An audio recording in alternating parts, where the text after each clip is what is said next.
Selamat pagi anak-anak, kita bertemu kembali pada hari ini di tema 5 ekosistem, subtema 1 komponen ekosistem, pembelajaran 5. Muatan pembelajaran pertama adalah IPA, yaitu daur hidup hewan.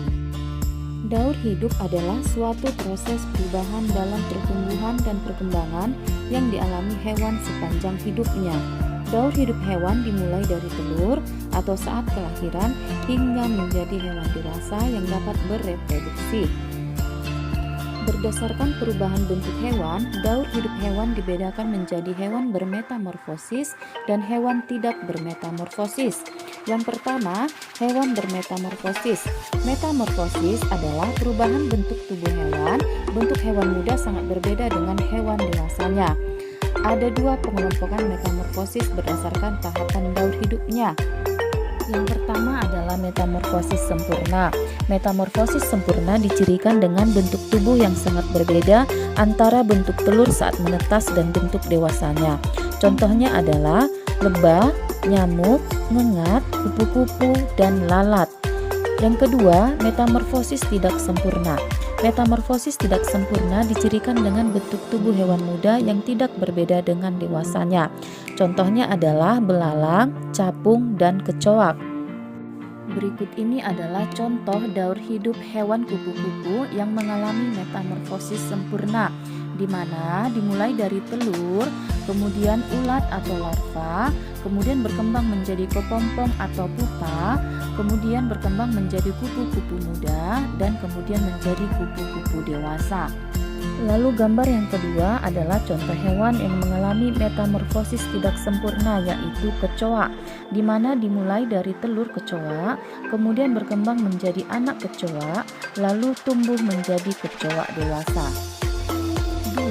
Hewan tidak bermetamorfosis. Jadi anak-anak, tidak semua hewan mengalami perubahan bentuk dan penambahan struktur tubuh. Ada hewan yang bentuk dan struktur tubuhnya sama saat masih muda sampai hewan tersebut dewasa. Hewan tersebut dikelompokkan sebagai hewan yang tidak bermetamorfosis. Contohnya adalah kucing, ayam, ikan, dan kadal. Berikut ini adalah contoh hewan yang tidak mengalami metamorfosis. Muatan pembelajaran kedua adalah bahasa Indonesia, yaitu menguraikan informasi penting dalam bentuk peta pikiran. Peta pikiran merupakan suatu cara mencatat kreatif dan efektif yang disajikan secara ringkas. Peta pikiran biasanya disajikan berbentuk cabang seperti pohon. Jadi anak-anak, untuk menguraikan informasi menggunakan peta pikiran, kamu perlu menentukan ide pokok setiap paragraf dari teks yang disajikan. Kamu juga dapat membuat daftar pertanyaan untuk membantu menemukan informasi dalam teks.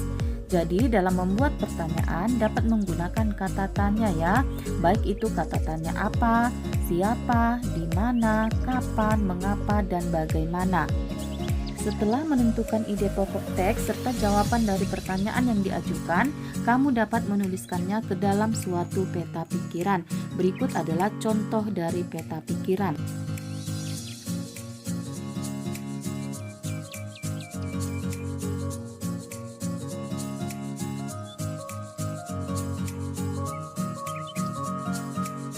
Muatan pembelajaran yang ketiga adalah SBDP, yaitu lagu bertangga nada minor.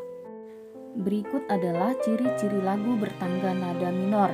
Yang pertama, lagu bersifat sendu, sedih, dan hikmat.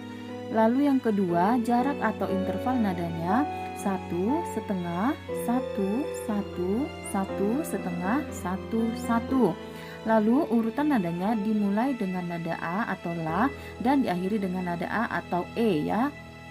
Contohnya adalah lagu syukur dan mengheningkan cipta. Baiklah anak-anak, terima kasih atas perhatiannya. Selamat mengerjakan tugas yang Ibu berikan. Tetap semangat dan selamat pagi.